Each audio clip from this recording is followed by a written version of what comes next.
One of the areas that was kind of like collecting dust a little bit. There were certain things going on in certain pockets, but this is something that we really wanted to get done to the end. So this was our compass as we were getting through. The paper, everything's uploaded in the app. Okay, so if you go to our session, the handouts are in there, the SWOT analysis is in there, the action plan, but also the paper itself. So our roster in there, acknowledging all the people who put in exceptional work into this. We try to find a very diverse group of people who have different expertise from different areas, different divisions, Power 5, non-Power 5, Division 1, 2, 3, NAIA, all those levels, because the more perspectives you bring to the table, the better white paper we can produce. Our 6 key deliverables, I'm not going to read this slide. Like I said, everything is uploaded in there. It's also embedded within the white paper. But it's something that when we put this together, there was intentionality in what we're trying to do. It wasn't just a collection of, here's a bunch of ideas and throw it on a piece of a white paper. There is a lot of intentionality in what we chose and what we wanted to do. We did want to consider a lot of things, right? It was one of our fears that we talked about on our calls all the time is, what if someone reads this and be like, well, what about this? Or what if I don't have staff? What if you do have staff? What if you have a lot of money? What if you have no money? What if I have support? What if I don't have support? All of these things that we are trying to say is how can we build a framework or a guide that's going to be able to address a lot of those different things. So as you go through the white paper, or if you've already gone through the white paper, we want to make sure you're always understanding that we're thinking about these things too. Right? We didn't write this. This is how Syracuse would do it. This is how Texas Tech would do it. This is how North Texas would do it. Or Cal. Right? That wasn't the intention whatsoever. Okay? You're going to see something throughout it called foundational versus intermediate and advanced. You might see that in a couple different areas. Right? Foundation for us, how we define it, we figure that these are the essential needs that need to be a part of that standard or that competency. And then intermediate and advanced is how you build and grow from there. Right? There's a lot of situations where we feel like, hey, I do pretty good at career development. What's my next step? Or I'm pretty good on this element, or I feel really advanced in that topic, but I still want to grow. Where does that look like? A lot of what the white paper was designed to do was to give us some common language and guides to how we just go about doing what we do. Right? So when we're trying to say, like, I want to have a really, really good career development program. I want to have the best leadership engagement program. How many ADs or senior administrators will say things like, I want to be the best at community outreach. I want to be the best at this. What is that? Because what's the best for me might not be the best for you. Siri doesn't know. That's why we wrote the white paper. Every time I talk, I swear Siri goes off. I don't know what it is. So here's our core areas that you'll see without the white paper. We're going to go really high on each of those core areas.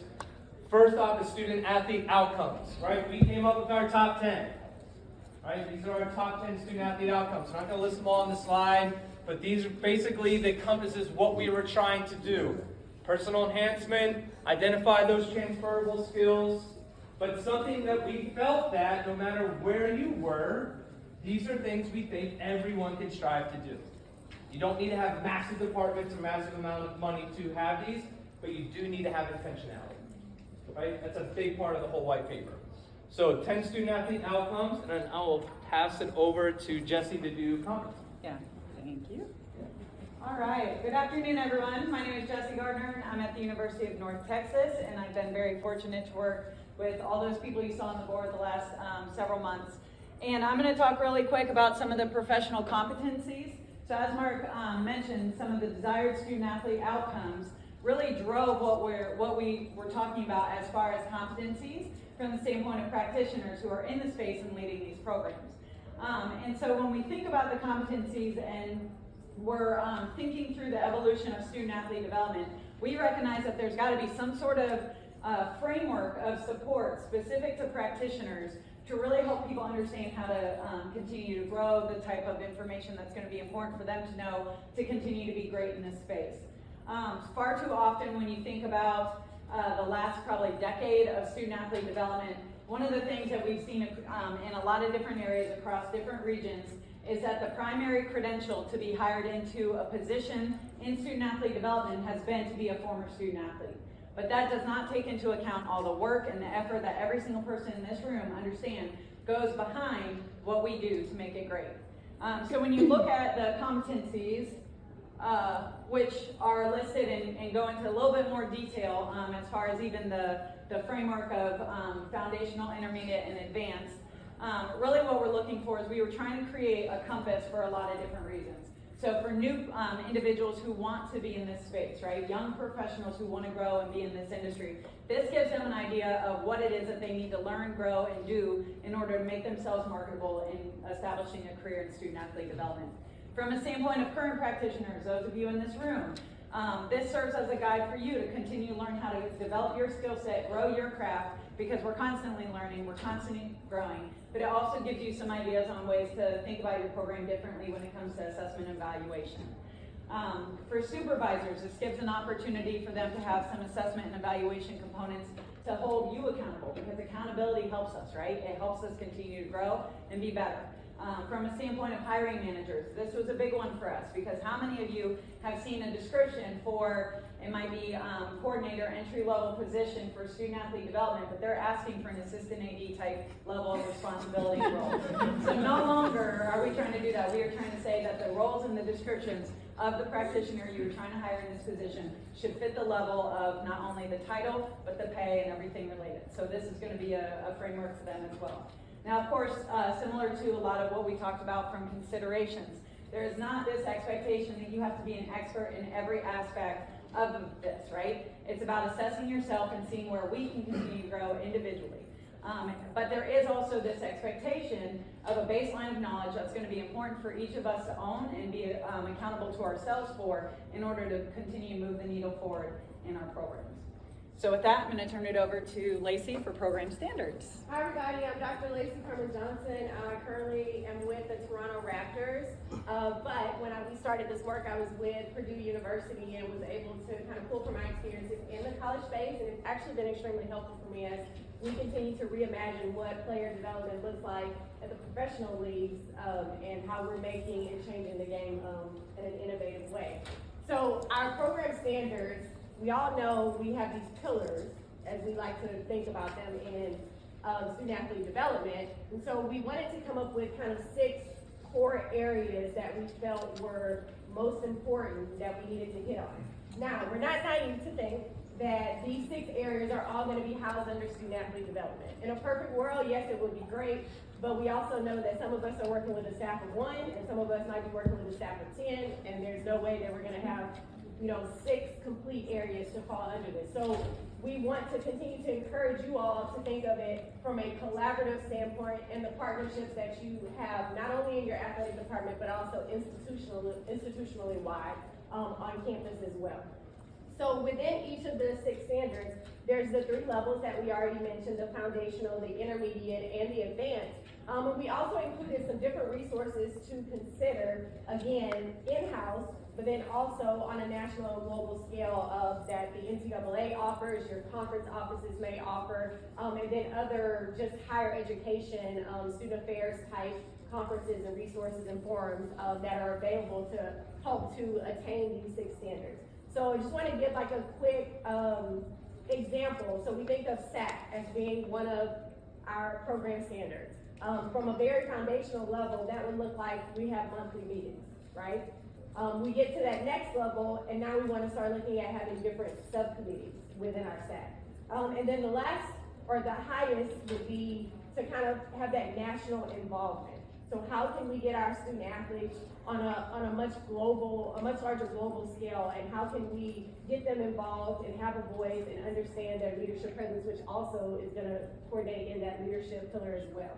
And some of those resources, you have your conference SAC, you have your national representatives, and then there's also different NCAA campaigns and things that they can participate in as different resources. So all of this is outlined within the white paper. I mean, to the T.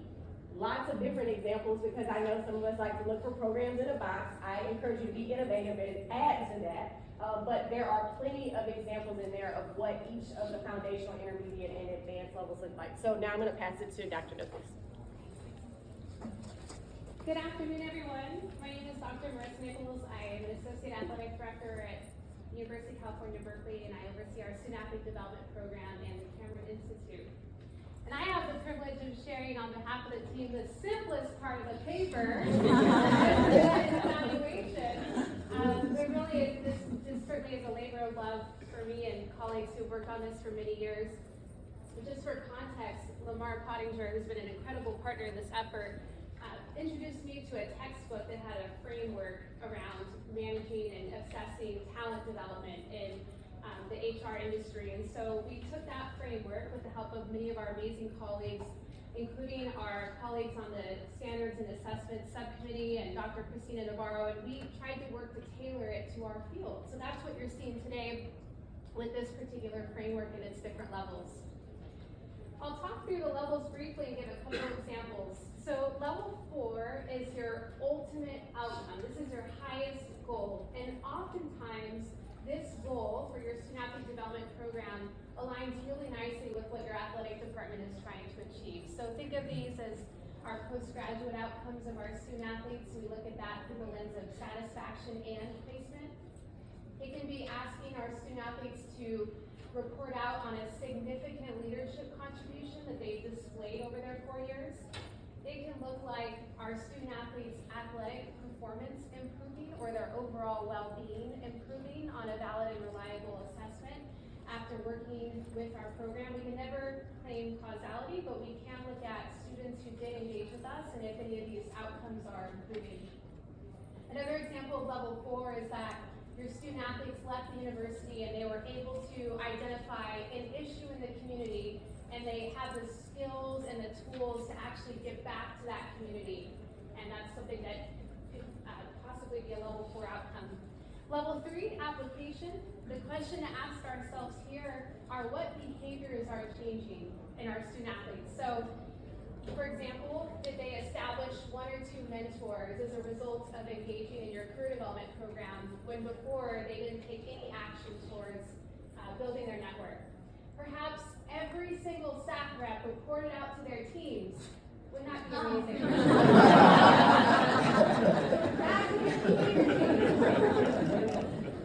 Every student athlete who engaged with the career development program engaged in at least 1 world of work experience or internship and job opportunity as a result of working with our career development program. So these are the types of behavioral changes that can be tracked. Level 2, learning. This is what something we can ask ourselves here as a prompt is, what are our students learning? Simply put, how are their values, mindsets shifting? Did they increase their knowledge on their strengths? Did they leave the workshops with a clear understanding of their career interests and what job titles align with those career interests? Did they have more knowledge about what community they would like to impact? And then the first level here, program utilization. This is items around tracking and satisfaction. So these are very common in our space right now. We look at, say, 100% of our student athletes would refer their teammates to this program. Or another example of level 1 is maybe 60% of our student athletes are using the Calm app for sleep.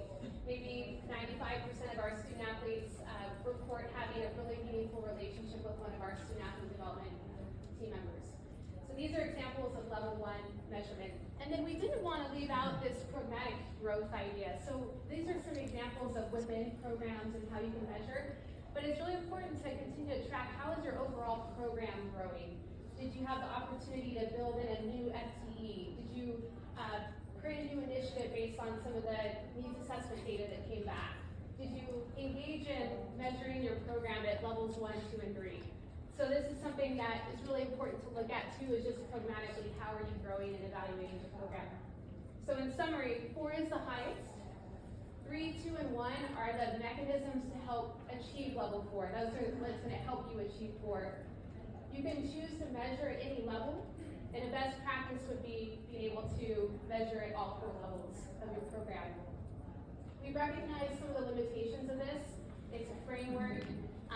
In the paper itself, as Lacey mentioned, it gives you how you fare foundationally, intermediate, advanced, as far as where you're at now as a practitioner.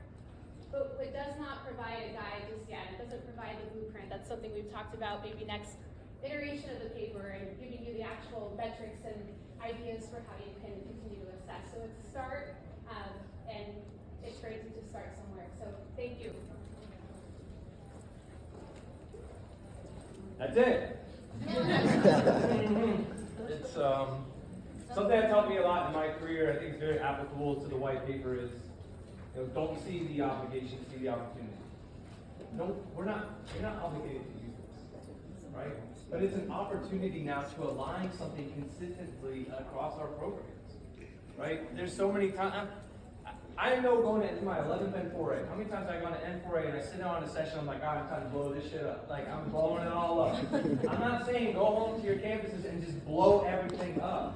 Like, today is about just being really brutally honest with yourself, where you are, and your program, where it is.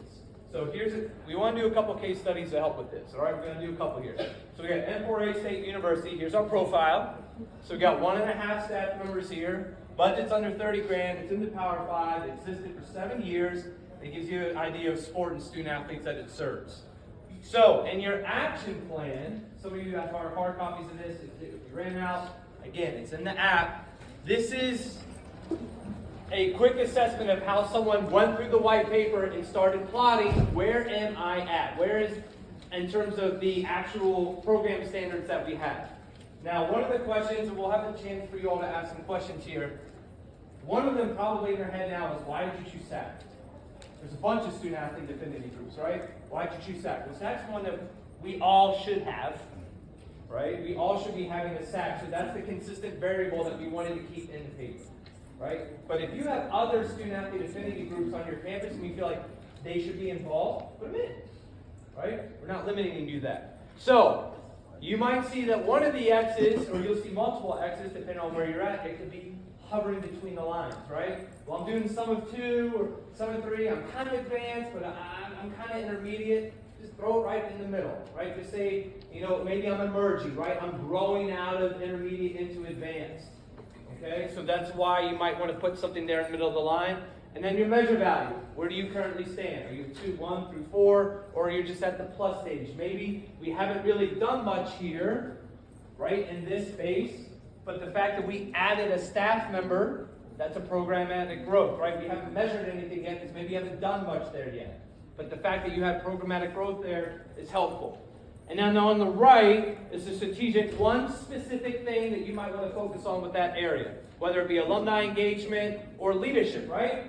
This institution's doing leadership at a really high level, but they still have identified they have a population within their student athletes that's maybe not going at a high level yet, or it's being underserved. So there's one area that even though if you're at the advanced level and you're measuring out of 4, doesn't mean you're done. Right? We're constantly learning, trying to adapt and evolve, and try to make things better. Right? Especially from a SAC or a leadership perspective is, I'm glad that Marissa gave some examples. Like, that's really helpful. Like, at Syracuse, our SAC led to the hiring of mental health specialists, right? That is a level 4 outcome for it because it serves the overall health and well-being of our student athletes, right? You can get creative with this, right? I like to, don't be in the box. Think outside of the box, right? If you're in your leadership wheelhouse, and you might be thinking this like, well, I work with this one team, they're on wins and losses.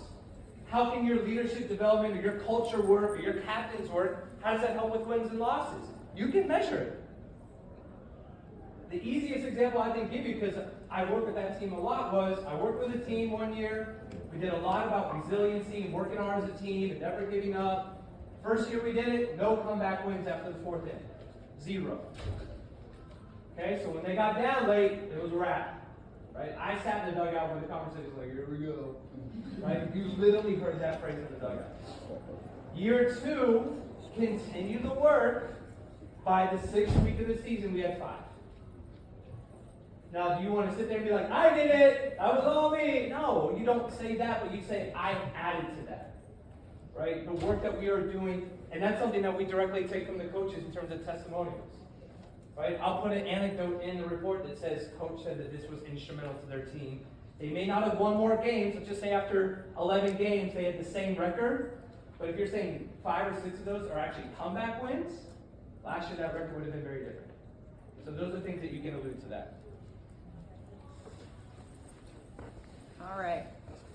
Similarly, we just did another one. So here you have Henderson A&T University, but looking at this one as more of one that's kind of starting from the ground up, right? Something that maybe there wasn't a whole lot established. Part of what we've seen on campuses is that there is more of a focus now in hiring individuals to be in the student athlete space specifically, but sometimes it's been more of a dual role. So there might have been shared responsibility in some of that. So again, looking here, a lot of the similar opportunities here. I think the big thing is to always be measuring where you are and where you want to go. So one of the things you'll see in the report as well is the idea of creating some sort of annual evaluation or some sort of annual review that helps you know from like year one to year whatever, this is what we're seeing happen every year. Prior to the role I'm in now, I was at the University of Alabama, and in 2014 we started the Career and Leadership Development Program there and evolved it into Student Athlete Enhancement. And I don't know if Joe Suter's in the room, but he can attest that our very first annual review might as well have been the compliance notebook. Like, it was huge, like, because I thought everything had to be in there. I was talking like flyers, I mean like everything. It was so ridiculous. Year two, we kind of put some of that stuff in the appendix. Year three, it's like we start getting it out of there, right? So sometimes your evaluation, your annual review does not necessarily have to be something huge, long, and thick, because realistically, you got to think about who you're giving this to, who's going to read it, and if you're giving them an entire notebook, they're not going to do it, right? But if you give them a one-pager, if you give them a two-pager, and there's graphics and there's visuals, right? That's how we think, that's how we operate. So from a program like this, where it's maybe starting out and you're kind of very foundational in a lot of areas, maybe some of your areas are a little bit more advanced. Identifying kind of where you are from a programmatic growth standpoint and some of the areas that you think could really use some of that growth, but also like the strategies and what are some of the things that you're going to try to implement one at a time for each area. Because one of the quotes I like to say, and that I have to think about even back when I started the program at Alabama, was you have to crawl before you walk, walk before you run, right? And when you're a driven individual, a lot of times you're running in your mind, and your mind is running nonstop. But you got to kind of tailor it back and say, what are the things that we can focus on right now? And similarly, now being at North Texas, same idea. A lot is flowing, a lot is going, but we've got to say, what do we got to do to crawl before you walk, walk before you run? And then along the way, have those measurables so that you can show your administrators, so that you can show key stakeholders and the people involved, so that way over 4 years from now you're looking back and saying, wow, this is where we started and this is where we are, and how are we going to keep going forward, which is really crucial when it comes to support, resources, as well as those of you that get more involved in some of the donor space and having people who are giving to your program, endowing your program, those kinds of things. Measurement matters. I've talked to several practitioners before who are like, they ended up getting a donor who got interested in the student athlete development space, and all of a sudden now their administration's asking for all measurables, right? Where they maybe didn't before, it didn't seem like they cared as much, but measurables matter. And so if you're already collecting those and doing the work without being asked, it's going to help you in the long run. And so from evaluating the program on the start to then creating some of this moving forward and analyzing it year after year is super important. You want to do that? Huh? Hard, being bashful. Okay, before we get into the working part, we wanted to give you an opportunity to do some like high-level general questions about the paper or anything that we talked about. If you have something very specific and unique to your institution, we have the whole team here to walk around while we're going to go through this. What we just did is what we're about to do. All right, we're going to give you a few minutes to look at starting a SWOT with your institution, and then looking at the grid that you have. So if you have it on your phone, and just write it in your notebook, go with that. There are some hard copies floating around, but we want to give you some time. And then once you do some individual time, we want you to link up. Maybe it's people within your organization, maybe it's people within your conference, maybe it's someone that you know works completely across the country, but is in a very similar spot to where you are. Right, so know who's in the room. We're going to give you a chance to work on that. We really want you to gain some confidence about where you are and how you can use this. But before we get there, is there any questions that you all want to ask us before we get into that overall? We did not do it that well. Yes? Morgan, Lipscomb University. I just started a job was Director of Academic Services in January, and we have no academic development programming at all besides SAC. How would you suggest you go about getting buy-in from students, coaches, and administrators when you have no metrics to speak of, when you have nothing? You have to use your SAC. If you have SAC, that's your starting point, because the students are the ones who are going to drive any type of initiative. And as we continue to empower them to use their voices, this is the perfect way to teach them, and to find out exactly what do they want right now in this moment, and then what would they like to see paying it forward to the next generation. So that's where you have to start, and then you get them together to go to your higher ups, your leadership, to put together a proposal of maybe 1 or 2 things that you feel would be most useful to add.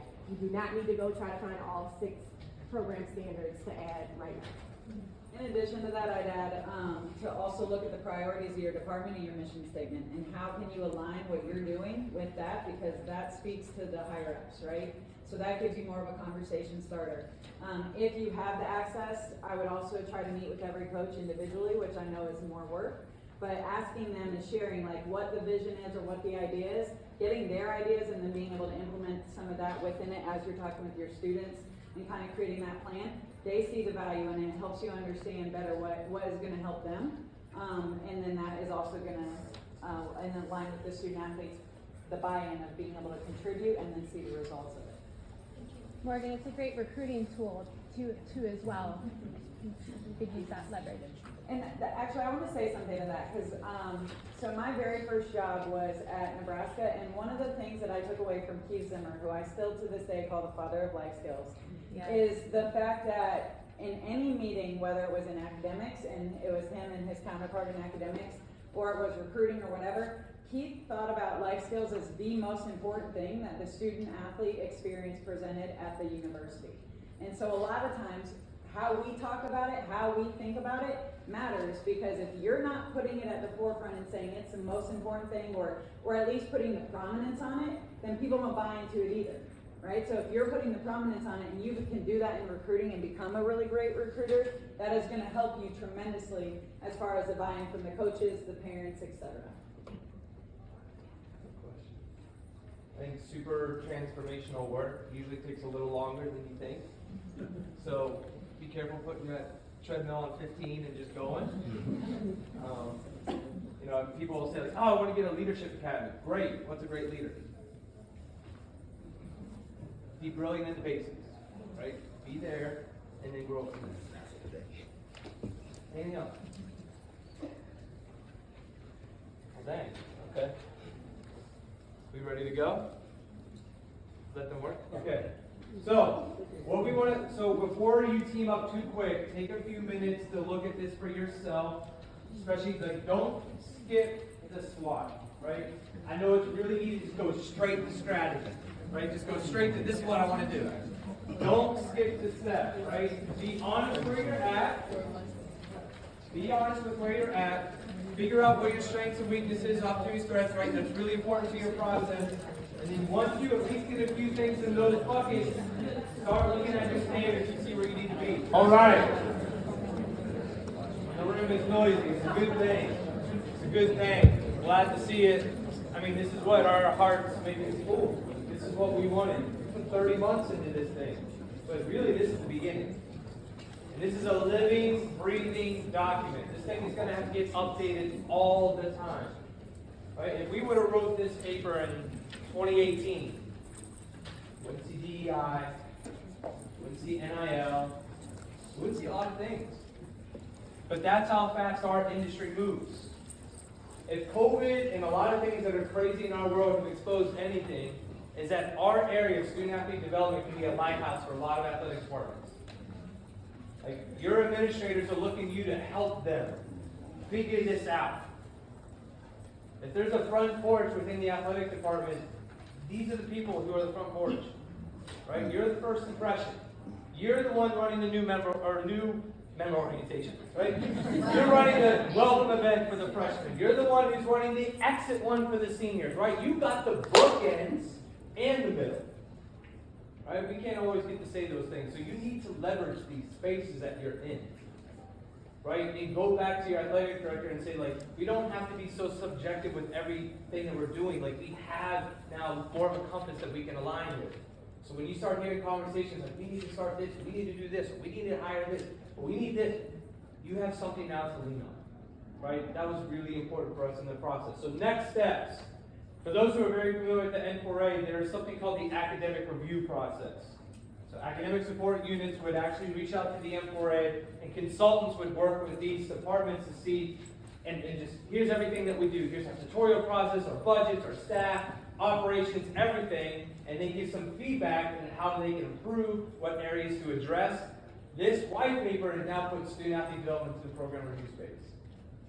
So if that sounds like, wow, you could really use kind of a 360 view of what we're doing, this white paper, hopefully by Q4, is going to give you an opportunity to do that. Now, it's overwhelming to look at everything. We will also look at it from an a la carte point of view.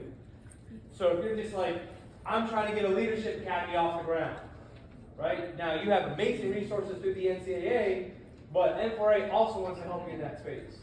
And these people who helped design this are going to be people that you can reach out to today and say, I'd love to set up a call with you. Now, I know we're all savvy enough that you can Google the names and find an email, right? But if you can't, email one you can find, say, I need to find that person. You won't be offended. Totally okay. And then we're around all week. Hit me up. I'd love to talk to you about the process more. If you're just curious about how we got here, if there's certain elements within your institution you felt like I really needed a specific space to ask that question, we would love to be there and a part of it. This is the future, right? This is what we wanted to do. Accountability and something to point to say, like, we're moving this forward. Right? When APR came out for academics, it really pushed them forward. Got staff, got resource, got a lot of things. I'm not promising you what APR did for academics, but it's something that didn't exist before.